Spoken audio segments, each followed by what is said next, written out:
Okay, so now you got to know that Akku has psychological issues, and she keeps on loafing around, roaming around, and never misses any lunch. Okay, be it for naming ceremony or or let's say baby shower. So Vasuji Kappaya was standing there cleaning his teeth with a toothpick, exclaimed, "There, look there, inside that slit in the pendal flap, the straw matting," pointing to the cook Babu Bhatta, who was stretched out there snoring, quite unaware of all that was happening near him.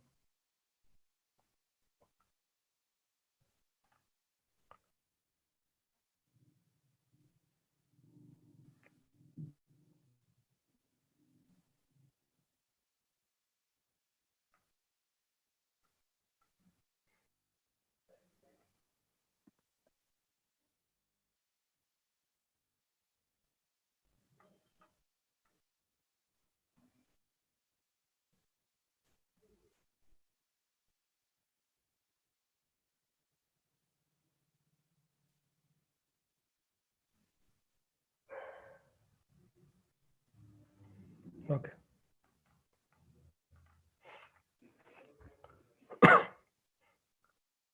Banuchiki came with a doll in her hand, threw it in front of Akku, saying, "Your husband." No one saw when he came. "Akku, Akku," he was calling repeatedly in a loud voice. "I brought him here."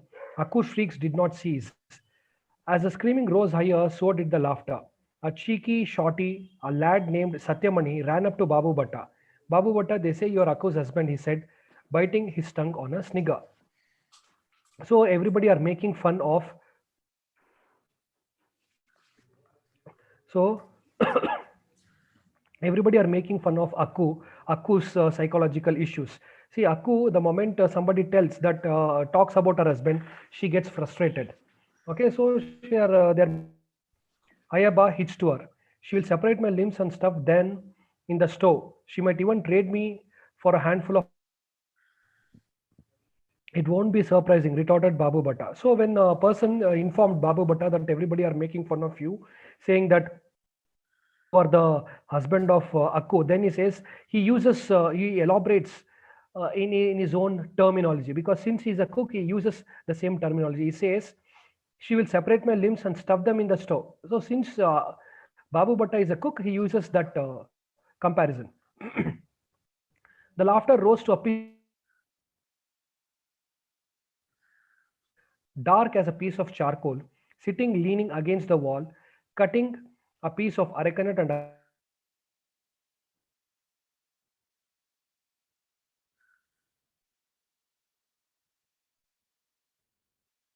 Babu Bhatta glanced at him and thumped his breast, saying in a shrill voice, "Dearest, I am the man called your husband. I have come.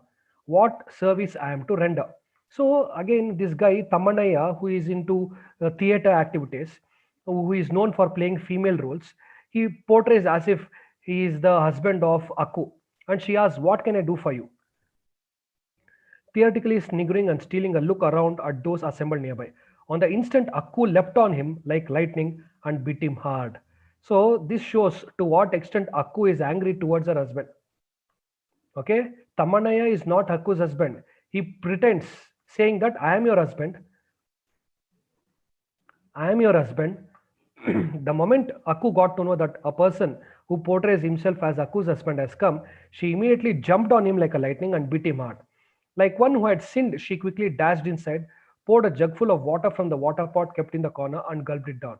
"Hey Tamanaya, you get out with your tail between your legs. Look to your own business. You want to interfere with me? Shall I tell with whom your wife had slept the other day?" So it's not that Akku mistook Tamanaya as her husband.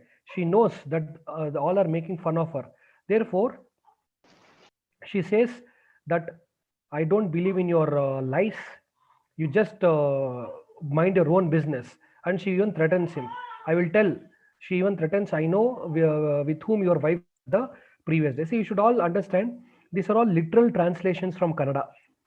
Okay, slang or abusing words from Kannada. She yelled, brandishing her voice like a dagger, and went into the room and quickly shut the door. Another burst of laughter from everyone went round, quite snuffing out Tamanaya's laughter. Quickly, Vasuchikayapa added, "Let it be, Tamanaya. Doesn't everyone know that this creature is senseless? Don't you feel hurt? He tried to commiserate with him. Tamanaya's wife, who was sitting nearby with her head resting on her folded knee, watching everything and laughing, stuffed her saripali into her mouth to stifle her sobs and ran inside. So here Tamanaya wanted to make fun of Akku, but when she talked about Tamanaya's wife, even Tamanaya's wife felt embarrassed and she too went inside, sobbing. Vasuchikapaya exclaimed, Hey Banu, go and console her. Owing to this one, even respectable people will be hanged. Straying here and there without check, these days, this one is picking up foul language, he explained. So here Banu, here the person says, uh, control this lady Akku, because if she keeps on abusing people in front of everybody, sensitive people may even commit suicide. Okay, because they can't tolerate this when they are talked about in public. Haku, having slammed the door in that manner and fallen asleep, it was only the next day, after the great timekeeper had moved on the hour to 1 o'clock, that Haku wrote up. Although word had passed round, not to worry that one, let it be. When a younger, when an youngster called Antana inquired, "What happened in the end, Aku? Was your husband found or what? I buried him and came back," Aku replied. So here, having slammed the door in that manner and fallen asleep, it was only the next day, after the great timekeeper had mowed down the hour to 1 o'clock, that Aku woke up. So after that night, the next day she woke up at 1 o'clock, that is noon. Not to worry that one, let it be. When an youngster called Antana inquired, "What happened in the end, Aku? Was your husband found or what?" So then Aku replies, "I have already buried him and came back."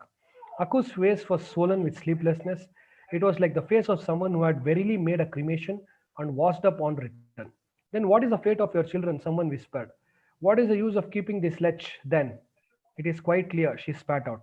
So everybody are questioning. When she replied, when people questioned her, "Where is your husband?" She replied, "I killed him and buried him and came back now." Then he says, "What about your husband?" Then she says, "What's the point keeping this lech?" Lech means one who moves around women, one who has extramarital relationships.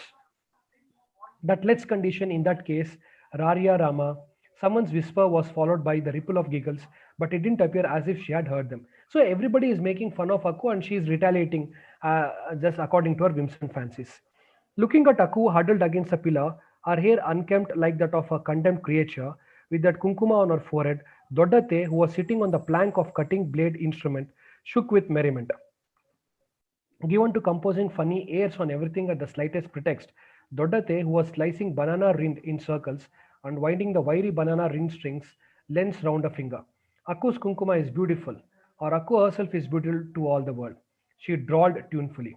Having made an effort to rope in and rule a wastrel husband who was giving to wandering the street until he finally croaked, Dodate had sighed. "It would have been a torture if he had lived. It is good that he is dead." She now passed her time pulling Akku's leg, cutting and drawing out string lengths from green linans, and growing increasingly frustrated as she neared 60. 60 means the age of 60. Bow-legged as she was, Dodate appeared better seated. She was nearly bent double when she was standing. So here, this is the description of Dodate. So she keeps on mocking at Akku, saying that it's good that Akku's husband is dead and she has buried him, because if she had been alive, he would have created more problems for Akku. And this is the description of Dodate. She's 60 years old and she has bow-legged, and she bends even further when she is sitting. On hearing her singing, Akku held her finger to her nose and brought out the snot in a rush in a big sneeze. She wiped her fingers on her sari pallu and looked round, asking, "Where is my tuwal?"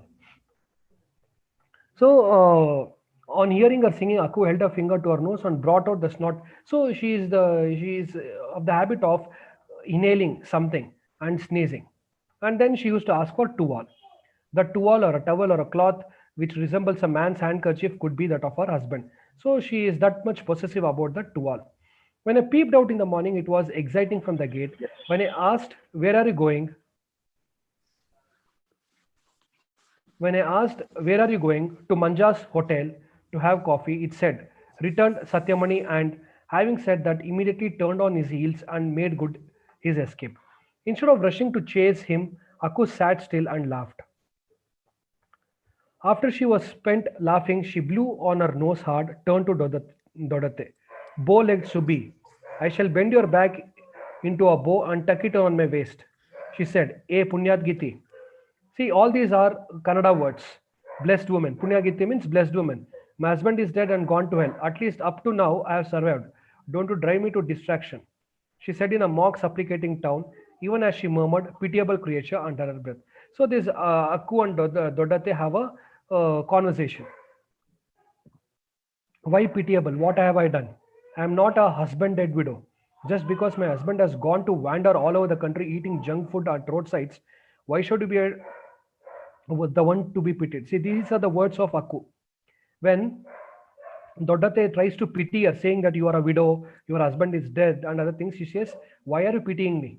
I am not a widow. My husband has just gone loafing around to have junk food on the roadside. I am she who fought and threw back the Addadamane neighbor, Timapaya, when he assaulted me. Here, oh, here, Gadimini, dear lady. What else she would have said was anybody's guess. But just then Dodajaya entered. On the slightest sound of his staff and his heavy footsteps, most assembled there had vanished. Just a second.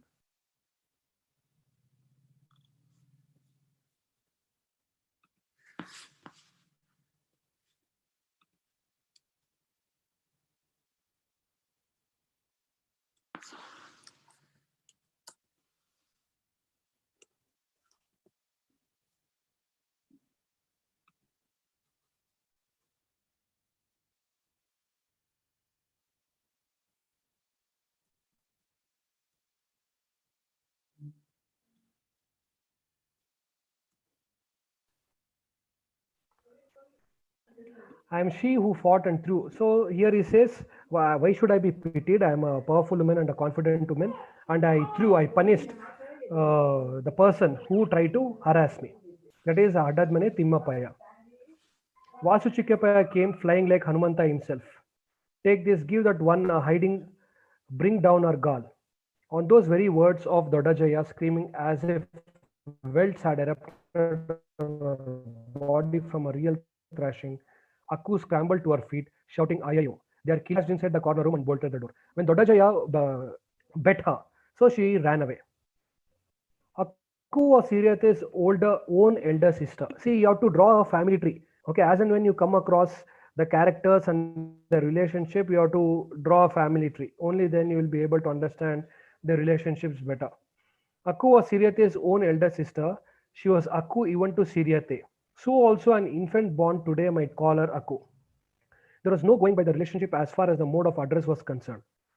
Means usually people are respected on the basis of our age, on the basis of their age or their qualification. But Akku, whether it is younger to people who are younger to her or older to her, they used to address her as Akku only because she didn't have any kind of respect in the society in which she lived. There must have been a long age gap between Akku and Siriate, but even more than Siriate, Akku looked younger. According to Siriate's reckoning of family events, by the time I myself had grown up, Akku's life had already taken this present turn. Siriate would always say, whatever is lost, one need to care, dead girl, but the head should be balanced. Otherwise, it is bitterness to the father and mother who gave birth. It is bitterness to the whole world. So here Siriate is trying to convey it to Akku that no matter whatever the disappointment that one has in life, he or she should have a balanced perspective. Okay, otherwise it will be bitterness for both the parents. Ever since her husband had followed in the footsteps of sannyasi, Akku's make-believe pregnancies had never ever appeared falsehoods to her. Means what? See, what has actually happened with Akku's husband is he has accepted sannyasi. Okay, ever since her husband had followed in the footsteps of a sannyasi means he has become a follower of a saint. Akku's make-believe pregnancy had never ever appeared falsehoods to her. So Akku felt that she is pregnant. See, how is it possible when her husband himself is not with her? Once she was screaming that she had a stomachache, running up and down, announcing it to whoever set foot in the house and generally calling it furor. Furor means disturbance. I shall cure your stomachache. Dodajaya would say, and rain blows on her face. Means Dodajaya used to physically abuse her whenever she created such problems. Akku would shout, Apaya, my baby will die. You will go to hell. And would bend low as if to protect her stomach. So she used to pretend that she is having a stomach ache or she is about to have an abortion, that kind of things. After such a beating, without opening her lips for 15 days, she would keep to herself inside the room, groaning and moaning. The corner room in which she stayed was one of those discarded things were thrown. It was so tiny, even a fist would not go into it. A really small space left after everything else had been constructed. Standing all by itself in a corner, it was immense. It was the place where Akku stayed is also not that much spacious. It is extremely limited. Actually, there is no space. So it is even described. Even if you can't insert a fist inside it, and people used to say that there were ghosts and demons inside it.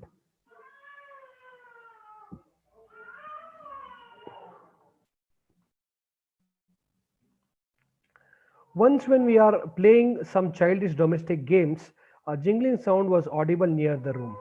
Our throats became dry. Getting up a shaking legs, one of the boys went and reported the matter to Vasu. So here they say there was some jingling sound that was audible near the room, and the people started informing, reporting to the matter to Vasu Chikkapaya. And immediately Vasu Chikkapaya and Antanna came running. When we also trailed behind them, what kind of boldness is this in these female kids? Will you get out or not? They shooed us away like cattle. We pretended to leave but slipped back quietly, pushing the door gingerly with the tip of his little finger. Oh, Antana, this is the demon, he chuckled. As soon as we heard him, we peered in from the corner of our eyes. Akku was sitting inside the brass cradle. Clutching the dismantled chain of the cradle that was lying in it, she was shaking it, pretending as if she was rocking the cradle. So while small kids were playing around, this Akku was rocking the cradle, okay, which had brass in it. So because of that sound, people started that these small kids thought that there could be some demon or devil, and they all informed Vasu Chikapaya. And Vasu Chikapaya and Antana identified that it was Akku who was making this sound, and they said, "Shh, don't talk. The baby has just finished suckling and has fallen asleep," she said. She said. Vasu Chikapaya hooted with laughter. Dodate, who walked in then, provoked another round of laughter by commenting, "Ask her if the milk was plentiful." And shamelessly, Vasu Chikapaya repeated the question. "Yes, it suffices for now," she replied. "No panic, no brother. When did the birth come?" Then again, they started explaining Akku's concern towards the baby where she was rocking the cradle. See, this is what Akku says. When everybody identifies that Akku is rocking the cradle, brass cradle, and the questions are why is that she is rocking, then Akku says, "Don't talk. The baby has just finished suckling and has fallen asleep." Then again, Vasuchikapaya started making fun of her and then said, "Ask if the milk was plentiful." Dodate, instead of pitying her, instead of having concern towards her, she ask whether the milk was sufficient for the baby or not. Then he asked the same question. She said, "Yes, now there is no problem." Last night, that whole morning passed with chatter about the demon that was lying in the corner. We felt to lie in like that she might be really possessed by a ghost or a devil. Vasuchikapaya worried, but Dodate reassured him. "Didn't she knock out the real devil when who assaulted her? Don't you have any fears?" The very next day, Akku was pregnant again. "These pregnancies will never cease. The husband will never return." So it's for these people, for the outsiders, they failed to understand the actual problems of Akku. They kept on mocking at her, and even in order to convince herself, Akku started having make believe pregnancies, said that and other things. Amidst this state of affairs, the news that Akku's husband had come first reached our ears when we were sitting near the cupboard in a room upstairs reading some storybook. So, in all this drama, where Akku is pretending pregnant and she's rocking the cradle, these people got a news that Akku's husband has come. As soon as He arrived in the town. Akku is pregnant. Someone had blurted out, it appeared. With his heart flying out of his mouth, he went to tell his wife. In the end, it was disclosed to him. It was all just a rumor doing the rounds, and he had then come back. It was further reported. So again, they are not only making fun of Akku, but also that of Akku's husband also. The moment Akku's husband entered the village, everybody started saying that your wife is pregnant, and this person could not tolerate that insult, because when he is away from his place, how can his wife be pregnant? Then again, they said no, it was just to make fun of him, and he returned back. Sitting on the veranda, was talking to Dodajaya in the phlegmatic voice. He did not have a big stomach, heavy mustache, and short stature. As I had imagined, he was emaciated. His limbs were like thin sticks, and his eyes were like frog's eyes.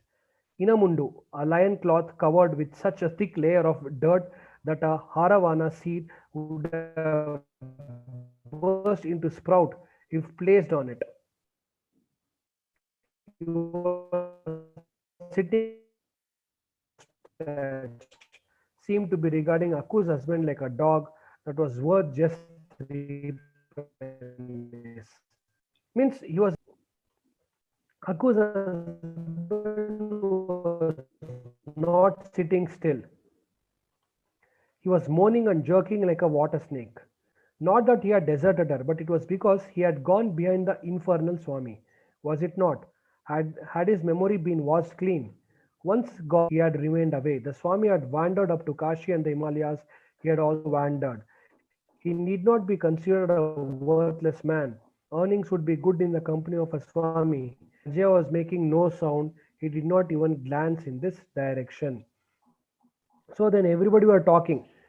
So this Akku's husband has made lot of money because he had moved with the Swamiji to Kashi and Himalayas, and many people have donated him, and he has made sufficient earnings. So and even when people were saying about it, Ajay, who is the head of the family, joint family, didn't even bother to look at Akku's husband. Besides everything, if Akku is to be summoned, where indeed is she? Not anywhere in the house. The information was confirmed. Search for her, but only in this vicinity. It was ordered. When Vasujikapaya went looking for her, he found her on the bund of the nearby lake. Means when Akku's husband really came, everybody started searching for Akku so that this information could be informed to her. So when Vasujikapaya goes in search for her, he sees Akku on the bund of the lake, banks of the lake. When he said, "Don't you jump into the water tank, your husband has come. You come and see." You give his bus charge and send him back. It was on seeing him that I came here. She is reported to have thrown back at him. So then he says, "You give his bus charge and send him back."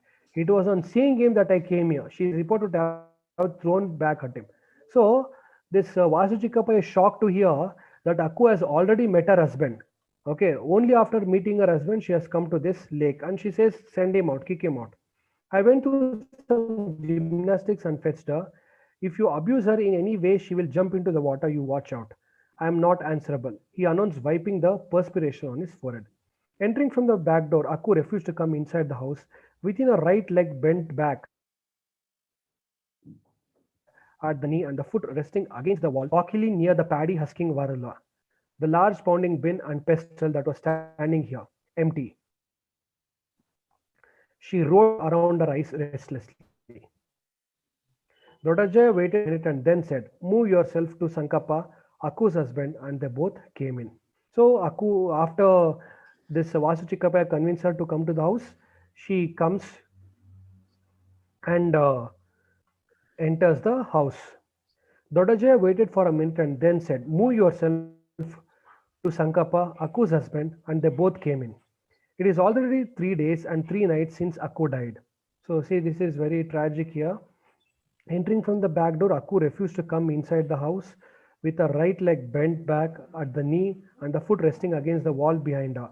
She stood gawkily near the paddy husking varalu, the large pounding bin and pestle that was standing there, empty. She rolled around her eyes restlessly. Dodaja waited for him, then, "Move yourself to Sankappa, Akku's husband," and they both came in. "It's already 3 days and 3 nights since Akku died. Ask this nerd whether he has come to perform her last rites." Akku's words blazed. "Take a look, the result of throwing a pearl before swine like you." With his double-staired head bowed low, bent low. Sankapa standing without a word. At last you have come. Did you run out of young women in town? As if acquiescing with Dodate's comment, Dodajaya looked at him with disdain.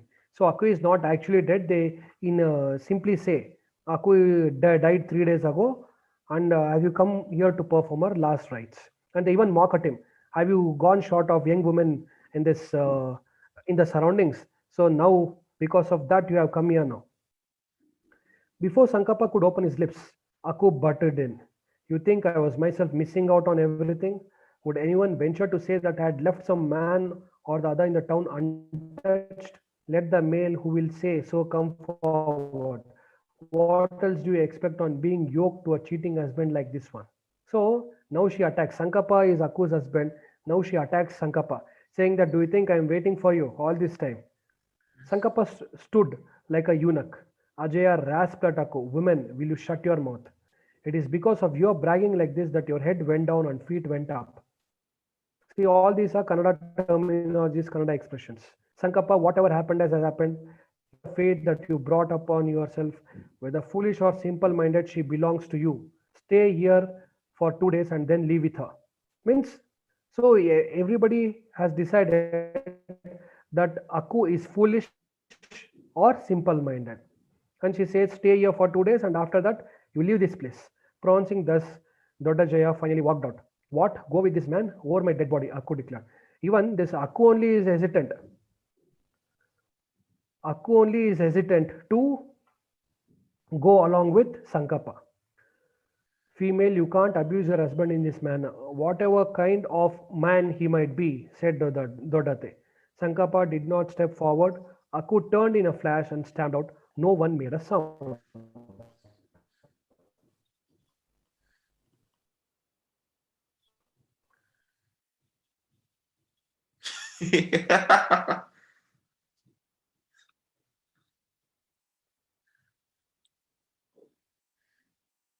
Hey, who is that idiot man? Huh?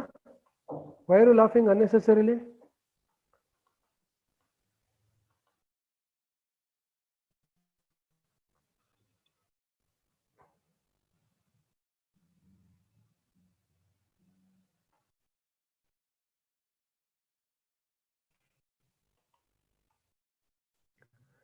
Sankappa stayed for 2 nights.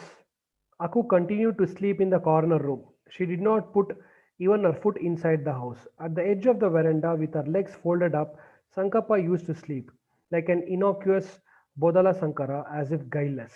In the morning, Dodate was whispering to Vasu Chikkapaya. Last night, I was sitting near the bottom step of the staircase and watching, wondering whether this fellow had truly turned into a sannyasi or not. This man here in the dead of the night, didn't he quietly realize and step towards the corner room? Observing, so far I went in and fell asleep. When our words were overheard by us as we were sitting nearby and stringing flowers into a garland for the puja of the gods.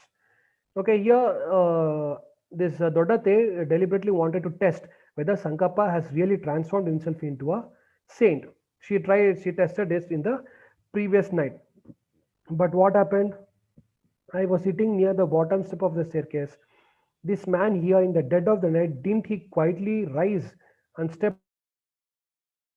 towards the corner room? Means he said, she is not a lech. Lech means one who moves around women. When our words were overheard by us, in front of today's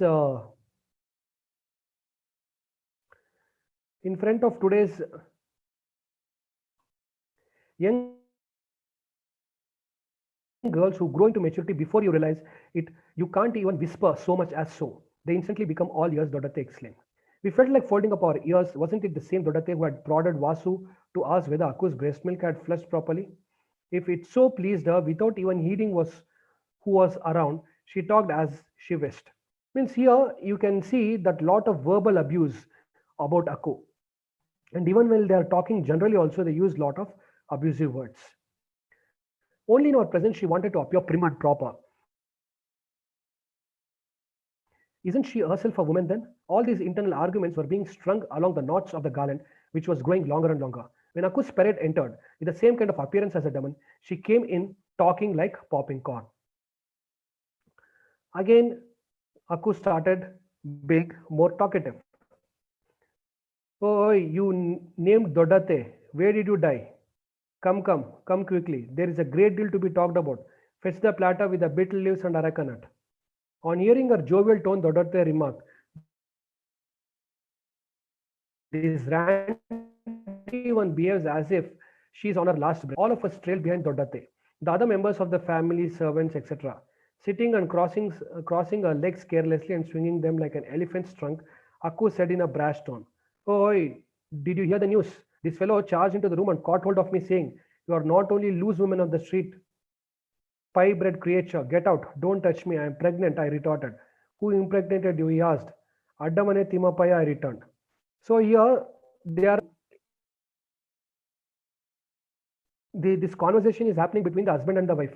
That is Akku's husband Sankappa and Akku. So in the previous, Dodate spied on Sankappa to test whether Sankappa has really transformed into a saint or not. He found out that she found out that this Sankappa entered Akku's room. Okay, then when he tried to talk to Akku, Akku said, "I am pregnant, don't touch me." Then this husband questions, who is the reason? Then she mentions the name of her neighbor, Adamane Timapaya is the reason. Even then he did not let me go. "I will give you your dues," I said, pulled out the cradle chain and thrashed him again and again, thrashed him right and left. Where was this useless creature? Tie up your threadbare loincloth and run. Say what you will, Dodate compared to this creature, that Admane Timapaya is less objectionable. What a chest, what a pair of lips.